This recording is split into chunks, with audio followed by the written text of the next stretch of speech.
ಹಾಂ, ಎಲ್ರಿಗೂ ಹೇಗಿದ್ದೀರಾ? ಇವತ್ತು ನಾನು ಬಸ್ಸಾರು ಮಾಡ್ತಾಯಿದ್ದೀನಿ ನೋಡಿ. ಇವತ್ತು ಈರುಳ್ಳಿ, ಟೊಮೊಟೊ ಮತ್ತು ಬೆಳ್ಳುಳ್ಳಿ ಈ ಮೂರನ್ನು ಈ ಥರ ನಾನು ಸ್ಟವ್ ಮೇಲೆ ಹಿಂಗೆ ಇಟ್ಬಿಟ್ಟು ಸುಟ್ಕೊಂಡ್ಬಿಡ್ತೀನಿ. ನೀವು ಒಂದು ಪೋರ್ಕ್ ಬೇಕಾದರೆ ಇಟ್ಬಿಟ್ಟು ಅದನ್ನು ಹಾಗೆ ಸುಟ್ಕೋಬೋದು. ಅಥವಾ ನಿಮಗೆ ಇದು ಬೇಡ, ಈ ಥರದ್ದು ಬೇಡ ಅಂತಂದರೆ ನೀವು ಬಾಣಲಿಲಿ ಹುರ್ಕೊಂಡು ಮಾಡ್ಬೋದು. ಇದು ಮೂರನ್ನು ಹುರ್ಕೊಂಬಿಟ್ಟು ಮಾಡ್ಬೋದು. ಇವತ್ತು ನೀರು ಇಟ್ಟಿದ್ದೀನಿ ನೋಡಿ ಒಲೆ ಮೇಲೆ. ಇದು ನೋಡಿ, ಬೇಳೆ ಹೆಸ್ರು ಕಾಳಲ್ಲಿ ಇವತ್ತು ಮಾಡ್ತಾಯಿದ್ದೀನಿ ನಾನು. ಬೇಳೆ ಹೆಸ್ರು ಕಾಳು ನಾನು ಕುಕ್ಕರಲ್ಲಿ ಬೇಯಿಸ್ಕೊಳ್ಳಲ್ಲ. ಬಸ್ಸಾರಿಗೆ ಉಪ್ಸಾರೆಲ್ಲ ನಾನು ಕುಕ್ಕರಲ್ಲಿ ಮಾಡಲ್ಲ, ಹಾಗೆಯೇ ಒಲೆ ಮೇಲೆ ಇಟ್ಬಿಟ್ಟೆ ಮಾಡೋದು ನಾನು. ಇದ್ರದ್ದೇ ಟೇಸ್ಟ್ ಬೇರೆ ಇರುತ್ತೆ. ನೀವು ಕುಕ್ಕರಲ್ಲಿ ಮಾಡಿಬಿಟ್ರೆ ಎಲ್ಲ ಕಚ್ಚ ಪಚ್ಚ ಆಗೋಗುತ್ತೆ, ಎಲ್ಲ ಚೆನ್ನಾಗಿ ಬೆಂದೋಗುತ್ತಲ್ವ, ಚೆನ್ನಾಗಿರಲ್ಲ, ನಮ್ಗೆ ಇಷ್ಟ ಆಗಲ್ಲ ಅದು. ಅದರಿಂದ ನನಗೆ ಈ ಥರನೇ ಮಾಡೋದು. ಇದು ಒಂದು ಅರ್ಧ ಬೆಂದ ಮೇಲೆ ಸೊಪ್ಪು ಹಾಕ್ತೀನಿ. ಬೆರಕೆ ಸೊಪ್ಪು ತೊಗೊಂಡಿದ್ದೀನಿ ಇವತ್ತು. ಸೊಪ್ಪು ಹಾಕ್ತೀನಿ. ಸೊಪ್ಪು ಹಾಕ್ಬಿಟ್ಟು ಇದು ಬೇಯಲಿ. ಆಮೇಲೆ ನಿಮಗೆ ಖಾರ ಏನು ಬೇಕು ಅಂತ ಅಷ್ಟರೊಳಗೆ ರುಬ್ಕೊಳ್ಳೋಣ. ಇದೊಂದು ರಿವ್ಯೂ ಇದೆ ನೋಡಿ. ಇದು ಬೇಳೆಗಳ್ದು ನೋಡಿರ್ಬೋದು ಸಾಮಾನ್ಯ. ನೋಡಿಲ್ಲದೆ ಇರೋರಿಗೆ ಇದು ನೋಡಿ 4 ಇದಿದೆ. ಚೆನ್ನಾಗಿದೆ ಇದು ಒಂಥರ ನೋಡಿ. ಒಂದನ್ನೇ ತೆಗೆದು ನಾವು ಹಿಂಗೆ ಬಗ್ಗಿಸ್ಕೋಬೋದು, ಕ್ಲೀನಾಗಿ ಬರುತ್ತೆ. ಚೆನ್ನಾಗಿದೆ. ನಾನು ಮೀಶೋದಲ್ಲಿ ತೊಗೊಂಡಿದ್ದು, ನಿಮ್ಗೆ ಅದಕ್ಕೆ ತೋರಿಸೋಣ ಅನ್ನಿಸ್ತು. ತೊಗೊಳ್ಳಿ, ಚೆನ್ನಾಗಿದೆ, ವರ್ಕ್ ಆಗುತ್ತೆ. ವರ್ತಿನೋ ಇದು ಚೆನ್ನಾಗಿದೆ. ಇದು ಬೇಳೆ ಬೇಯ್ತಾಯಿದೆ. ಮಸಾಲೆ ಆಡಿಸ್ಕೊಳ್ಳೋಣ ಅಲ್ಲಿ ತನಕ ತೋರಿಸ್ತೀನಿ. ಮಸಾಲೆಗೆ ರುಬ್ಕೊಳ್ಳೋಕ್ಕೆ ಏನೇನು ಬೇಕು ಅಂತ ತೋರಿಸ್ತೀನಿ. ತೆಂಗಿನಕಾಯಿ ಇದರಲ್ಲಿ ನಾನು ಸ್ವಲ್ಪ ಪೌಡ್ರ್ ಮಾಡಿಬಿಟ್ಟು ಸ್ವಲ್ಪ ಕಾಯಿ ಪಲ್ಯಕ್ಕೆ ತೊಗೊಳ್ತೀನಿ. ಇದರಲ್ಲಿ ಇಷ್ಟೇ, ನಾನು ದೊಡ್ಡ ಹೋಳಲ್ಲಿ ಸ್ವಲ್ಪ ಒಂದು ಮುಕ್ಕಾಲು ಹಾಕಿದ್ದೀನಿ ನೋಡಿ. ಹುಣಸೆಹಣ್ಣು ಇಷ್ಟು, ಹುಣಸೆಹಣ್ಣು, ಜೀರಿಗೆ, ಮೆಣಸು, ಸಾಂಬಾರು ಪುಡಿ ಸ್ವಲ್ಪ ಹಾಕ್ತೀವಲ್ಲ, ಅದ್ರ ಜೊತೆಗೆ ಬಸ್ಸಾರಿಗೆ ಮಾತ್ರ ನಾನು ಸ್ವಲ್ಪ ಜೀರಿಗೆ, ಮೆಣಸು ಇದನ್ನು ಸ್ವಲ್ಪ ಫ್ರೈ ಮಾಡಿಬಿಟ್ಟು ಹಾಕ್ಕೊಳ್ಳೋದು. ಮತ್ತು ಇವಾಗ ನಾನಿಲ್ಲಿ ಏನು ಸುಟ್ಬಿಟ್ಟಿಟ್ಟಿದ್ದೀನಿ ಇಷ್ಟನ್ನು ಈಗ ಆಡಿಸ್ಕೊಳ್ಳೋಣ. ಇದ್ರ ಜೊತೆಗೆ ಸಾಂಬಾರು ಪುಡಿ ಇಷ್ಟನ್ನು ಆಡಿಸ್ಕೋಬೇಕು. ತೆಂಗಿನಕಾಯಿ, ಹುಣಸೆಹಣ್ಣು, ಜೀರಿಗೆ, ಮೆಣಸು ಮತ್ತು ಟೊಮೊಟೊ, ಈರುಳ್ಳಿ, ಬೆಳ್ಳುಳ್ಳಿ ಸ್ವಲ್ಪ ಮೇಲೆ ಸಿಪ್ಪೆ ತೆಗೆದುಬಿಟ್ಟು ನಾನು ರುಬ್ಬಕ್ಕೆ ಹಾಕ್ಕೊಳ್ತೀನಿ ಈಗ. ಓಕೆನಾ? ನೋಡಿ, ಬೇಳೆ ಹೆಸ್ರು ಕಾಳು ಬೇಯ್ತಾಯಿದೆ ನೋಡಿ. ಇಷ್ಟು ಬೆಂದರೆ ಸಾಕು. ಒಂದು ಮುಕ್ಕಾಲಾಗಿದೆ, ಒಂದು 70% ಬೆಂದಿದೆ, ಅಂದರೆ ಒಂದು 60% ಬೆಂದಿದೆ ಅಷ್ಟೇ. ಅಷ್ಟರೊಳಗೆ ಈ ಸೊಪ್ಪು ಹಾಕ್ಕೋಬೇಕು. ಜಾಸ್ತಿ ಬೇಯಿಸಬಾರ್ದು.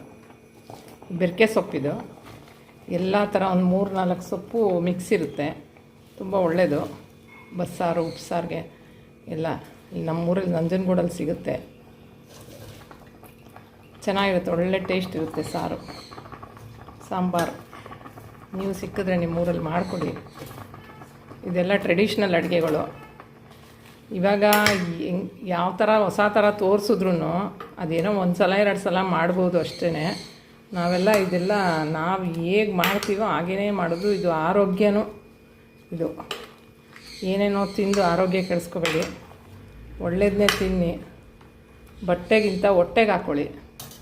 ದುಡ್ಡನ್ನ ಹೊಟ್ಟೆಗೆ ಹಾಕಿ, ಬಟ್ಟೆಗೆ ಜಾಸ್ತಿ ಇದು ಮಾಡ್ಕೊಬೇಡಿ. ಆರೋಗ್ಯನೇ ಭಾಗ್ಯ. ನೋಡಿ, ಇದು ಬೇಯಕ್ಕೆ ಬಿಡೋಣ. ಈಗ ಸ್ವಲ್ಪ ಉಪ್ಪು ಹಾಕ್ತೀನಿ. ಇದಕ್ಕೆ ಉಪ್ಪು ಹಾಕ್ಬಿಟ್ಟು ಬೇಯಕ್ಕೆ ಬಿಡೋಣ. ನೋಡಿ, ಇಷ್ಟು ಬೆಂದರೆ ಸಾಕು ನೋಡಿ.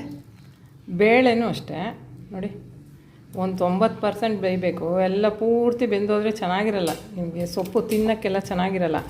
ಈ ಥರ ಇದ್ರೇ ಸೊಪ್ಪಿನ ಪಲ್ಯಕ್ಕೆಲ್ಲ ಚೆನ್ನಾಗಿರುತ್ತೆ. ಇದರಲ್ಲಿ ಸ್ವಲ್ಪ ಸೊಪ್ಪು ತೆಗೆದು ಸ್ವಲ್ಪ ನೋಡಿ, ಇಷ್ಟು ಸೊಪ್ಪು ತೆಗೆದು ನಾನು ರುಬ್ಬಕ್ಕೆ ಹಾಕ್ಕೊಳ್ತೀನಿ. ಟೇಸ್ಟ್ ಚೆನ್ನಾಗಿರುತ್ತೆ ಸಾಂಬಾರು. ರುಬ್ಬಕ್ಕೆ ಹಾಕ್ಕೊಳ್ತೀನಿ ನೋಡಿ. ಖಾರ ಆಗಿದೆ, ಇದಕ್ಕೆ ರುಬ್ಬೋಕ್ಕೆ ಸ್ವಲ್ಪ ಸೊಪ್ಪು ಹಾಕ್ಕೊಂಡು ಲಾಸ್ಟಲ್ಲಿ ರುಬ್ಬಿಡೋಣ.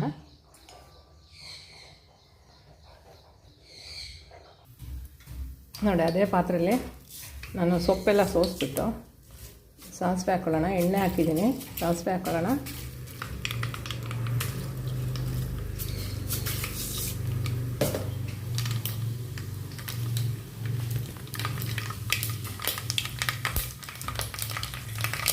ಒಗ್ಗರಣೆಗೆ ಕರಿಬೇವು, ಬೆಳ್ಳುಳ್ಳಿ, ಒಣಮೆಣಸಿನಕಾಯಿ. ಬೆಳ್ಳುಳ್ಳಿ ಹಾಕೊಳ್ಳೋಣ ಫಸ್ಟು.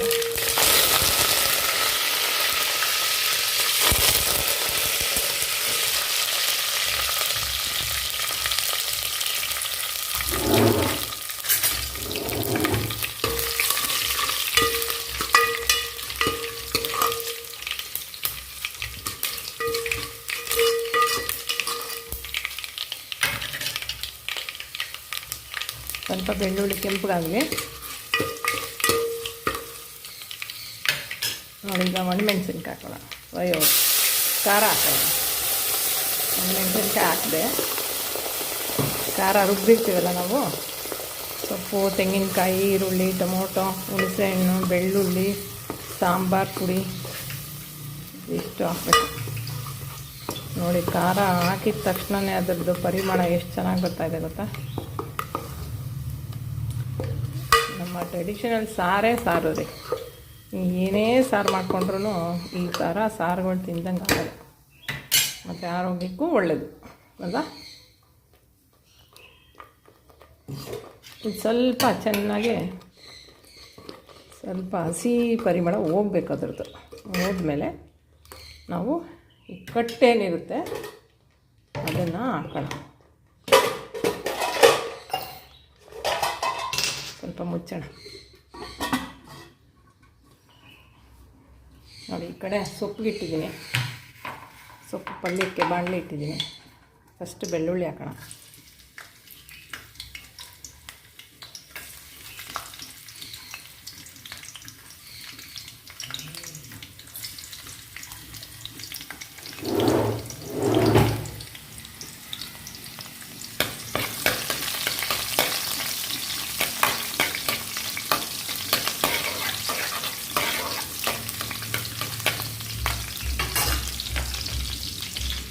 ಈರುಳ್ಳಿ, ಒಣಮೆಣಸಿನ್ಕಾಯಿ.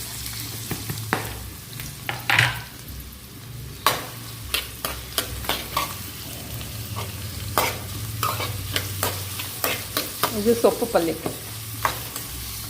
ನೋಡಿ, ಸೊಪ್ಪು ಸೋಸ್ಬಿಟ್ಟು ಈ ಥರ ಕಟ್ಟು ಈ ಥರ ಸೊಪ್ಪಿರುತ್ತೆ ನೋಡಿ.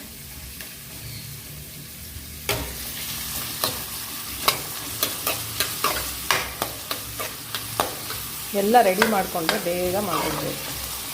ಸ್ವಲ್ಪ ಈರುಳ್ಳಿ ಬೇಯಲಿ. ನೋಡಿ, ಬಸ್ಸಾರಿಗೆ ಕುದೀತಾ ಇದೆ. ಈಗ ಕಟ್ಟೇನಿರುತ್ತೆ ನಾವು ಸೋಸ್ಕೊಂಡಿರ್ತೀವಲ್ಲ, ಅದು ಕಟ್ಟೇನಿರುತ್ತೆ ಅದು ಹಾಕೋಣ. ನೋಡಿ, ಕುದೀತಾ ಇದೆ, ಕುದಿ ಬರ್ತಾ ಇದೆ ಚೆನ್ನಾಗೆ. ಈಗ ಕಟ್ಟೇನಿರುತ್ತೆ ಅದನ್ನು ಹಾಕೋಣ. ನಾನು ಸ್ವಲ್ಪ ಇದು ಉಪ್ಸಾರಿಗೆ, ಉಪ್ಸಾರು ಚೆನ್ನಾಗಿರುತ್ತೆ. ಇದು ಮುದ್ದೆಗೂ ಚೆನ್ನಾಗಿರುತ್ತೆ. ಸ್ವಲ್ಪ ಎತ್ತಿಟ್ಕೊಳ್ತೀನಿ.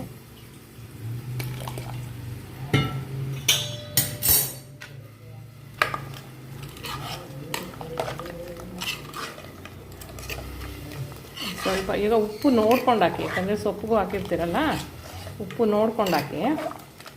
ನೋಡಿ, ಇಷ್ಟು ಮಂದ ಇದ್ದರೆ ಸಾಕು, ಇಷ್ಟಿದ್ರೆ ಸಾಕು.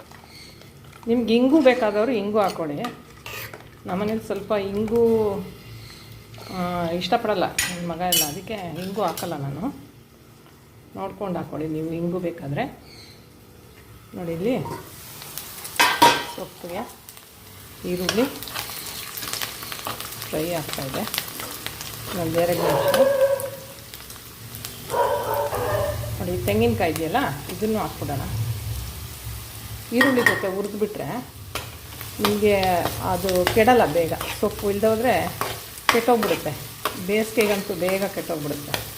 ಅದಕ್ಕೆ ಸ್ವಲ್ಪ ಈರುಳ್ಳಿ ಜೊತೆ ತೆಂಗಿನಕಾಯಿನೂ ಹುರಿದ್ಬಿಟ್ರೆ ಸೊಪ್ಪು ಕೆಡಲ್ಲ. ನೋಡಿ, ಈಗ ಸೊಪ್ಪು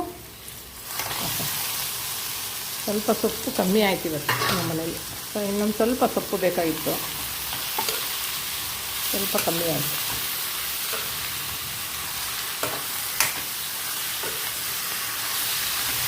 ಚೆನ್ನಾಗಿ ತಿರ್ಗಿಸಿದ್ರೆ ಸೊಪ್ಪಿನ ಪಲ್ಯ ರೆಡಿ.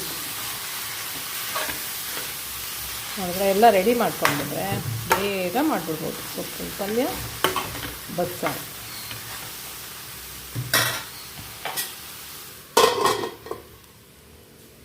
ಇದಿಷ್ಟೇ. ಇವಾಗ ಸ್ವಲ್ಪ ಇನ್ನೊಂದು 5 ನಿಮಿಷ 10 ನಿಮಿಷ ಕುದಿ ಬರಬೇಕು, ಚೆನ್ನಾಗಿ ಕುದಿಬೇಕು ಸಾರು. ಕುದಿದ್ಮೇಲೆ ಕೊತ್ತಂಬರಿ ಸೊಪ್ಪು ಹಾಕಿ ಗಾರ್ನಿಷ್ ಮಾಡಿದ್ರೆ ಆಯಿತು. ಬಿಸಿ ಬಿಸಿ ಬಸ್ಸಾರು ರೆಡಿ. ಇವತ್ತು ಸ್ವಲ್ಪ ಒಂದು 5 ನಿಮಿಷ, ಅಂದರೆ ನಾನು ಸ್ವಲ್ಪ ಕೆಲಸ ಇದೆ, ಅದರಿಂದ ಇವತ್ತು ಇಲ್ಲಿಗೆ ವಿಡಿಯೋ ನಿಲ್ಲಿಸ್ತಾ ಇದ್ದೀನಿ. ಇದಿಷ್ಟು ಕುದಿದ್ರೆ ಈಗ ಬಸ್ಸಾರು ರೆಡಿ. ದಯವಿಟ್ಟು ಬೇಜಾರು ಮಾಡ್ಕೋಬೇಡಿ. ಇಷ್ಟೇ. ಸೂಪರಾಗಿರುತ್ತೆ. ಉಪ್ಪು ನೋಡಿಕೊಂಡು ಉಪ್ಪೆಲ್ಲ ಇದು ಮಾಡ್ಕೊಳ್ಳಿ.